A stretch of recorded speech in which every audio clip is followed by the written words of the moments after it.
The UN General Assembly adopted a resolution calling on Russia to withdraw forces from Crimea to end occupation of Ukraine. The General Assembly adopted resolutions dealing with prevention of armed conflict and foreign policy, including one urging the Russian Federation to withdraw from Crimea. The UN General Assembly adopted a resolution calling on Russia to end its occupation of Crimea and to withdraw from Ukraine. It urges the Russian Federation, as the occupying power, to immediately, completely and unconditionally withdraw its military forces from Crimea and end its temporary occupation of the territory of Ukraine without delay, the UN said in a statement on the non-binding resolution. The representative of Ukraine who introduced the related text said that by occupying Crimea, Russia is violating international law, and threatening peace and security well beyond the Black Sea region. In the meantime, the Russian side called the text politicized and added that Crimean people had decided their future via a referendum. Russia and Ukraine have been at loggerheads since 2014 when Russia annexed Crimea after a controversial referendum. Turkey as well as the UN General Assembly viewed the annexation as illegal. Ukraine has also blamed Russia for separatist violence in eastern Ukraine near the border with Russia.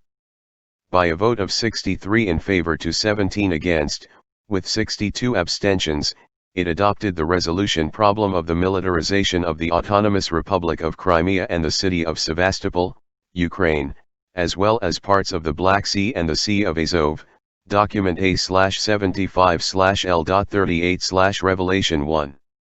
Through that text, it urged the Russian Federation, as the occupying power, to immediately, completely and unconditionally withdraw its military forces from Crimea and end its temporary occupation of the territory of Ukraine without delay. Ukraine's representative, who introduced the text, said that by occupying Crimea and turning it into a powerful military outpost, the Russian Federation is violating international law and the Charter of the United Nations. Moscow's growing military presence on the peninsula represents a threat to peace and security well beyond the Black Sea region, he added. The Russian Federation's representative, in an explanation of position before the vote, underscored the politicized nature of the draft. For a third year, he said, the assembly was being distracted by a text put forth by Ukraine, even though the people of Crimea have already decided its future through a referendum. The representative of the Russian Federation spoke in exercise of the right of reply.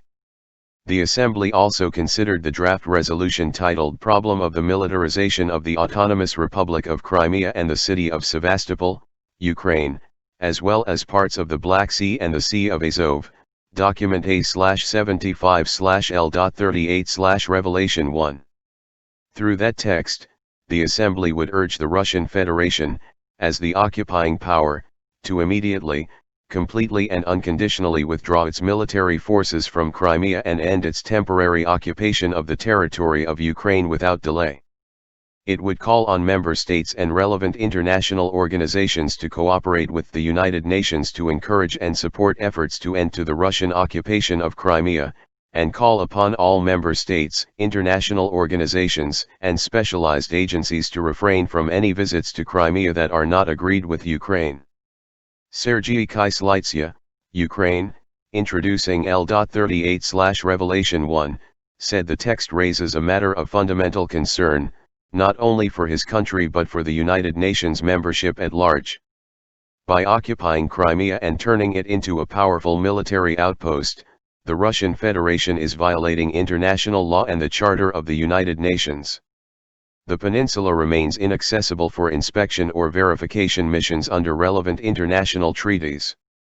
The Russian Federation is expanding the land, air, and naval components of its presence, representing a threat to peace and security well beyond the Black Sea region, with the capability of reaching southern Europe, the Middle East and North Africa. Former nuclear weapons sites have been seized, warships built, military exercises carried out and the local population conscripted into the Russian Federation armed forces. When the Russian Federation's delegation takes the floor, it will once again say that the issue of Crimea is closed, but the fact is that that country has brutally violated the Budapest Memorandum and that Crimea is part of Ukraine. The representative of the Russian Federation, underscoring the politicized nature of the draft, said his delegation will vote against it. The assembly is distracted for the third year by this draft, but Crimea has already decided its own future in a referendum. Ukrainian authorities disagree with the referendum referenced in this document, which itself is full of lies. The representative of Azerbaijan said the United Nations is a critical pillar of multilateralism, ensuring all concerned uphold principles of international peace, stability, and development. Azerbaijan voted in favor of General Assembly Resolution 68/262, 2014, upholding the territorial integrity of Ukraine, and its position remains unchanged. Strict compliance with those norms is of the greatest importance to international peace and security. The representative of Denmark, speaking in explanation of position, also on behalf of the Nordic and Baltic countries, condemned in the strongest possible terms the illegal annexation of Crimea and interference in the territorial integrity of Ukraine by the Russian Federation. He also cited the transfer of highly destabilizing weapons systems and personnel, urging the Russian Federation to arrest such measures as they undermine the Black Sea region. He further cited negative treatment of the Crimean Tatar population and condemned forced conscription of Crimeans into Russian Federation forces. There is an urgent need for unimpeded access by United Nations and the Organization for Security and Cooperation in Europe, OSCE. The Russian Federation must withdraw its forces and end the illegal occupation without delay. His delegation will never accept any change to another state's borders by force. The representative of the United Kingdom affirmed support for the independent sovereignty and territorial integrity of Ukraine within its borders, as actions therein by the Russian Federation have grave implications for the international order that protects the sovereignty of all states. The United Kingdom does not and will not recognize the annexation of the Crimean Peninsula. She condemned the transfer of destabilizing weapons systems including nuclear-capable aircraft into that territory by the Russian Federation, strengthening of its Black Sea maritime forces, the conscription of Crimeans into its forces, and educational indoctrination of children there. Also noting that in November 2018, the Russian Federation seized 3 Ukrainian vessels in the Kerch Strait, injuring several Ukrainian crew members. She stressed it continues to display disregard for Ukrainian territorial integrity and sovereignty. The representative of Singapore said that while her delegation supported L.38/Revelation 1, it would have preferred a more succinct text. All countries must adhere to international law and support the right to freedom of navigation as provided for in the United Nations Convention on the Law of the Sea. The representative of the United States, delivering a general statement on L.38/Revelation 1, said that nearly 7 years into the Russian Federation's occupation of Crimea, its increased military presence represents a growing threat to common security.